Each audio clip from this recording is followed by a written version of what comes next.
Գրունտային ջրերն ու անձրևաջրերը սողանքային երևույթների ու քարաթափումների պատճառ։ Վերջին օրերին առատ տեղացող անձրևներն ու ձյունը որքանով են մտահոգիչ ու վտանգավոր։ Այս պայդրությամբ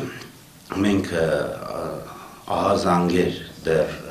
սողանքների հետ կապված ակտիվացման դեռ չունենք։ Կանխարգելիչ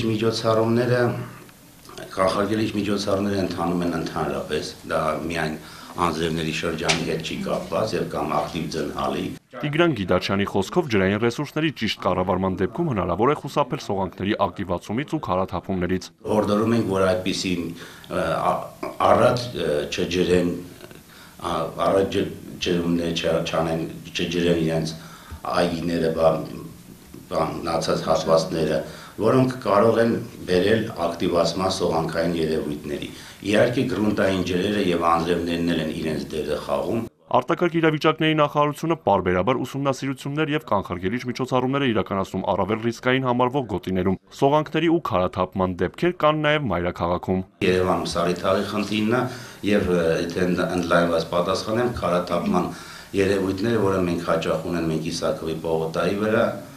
Մասիվ տանող ճանապարհին եւ Հրազդանի կիրճում։ 2010 թվականներին վթարային դարձած 10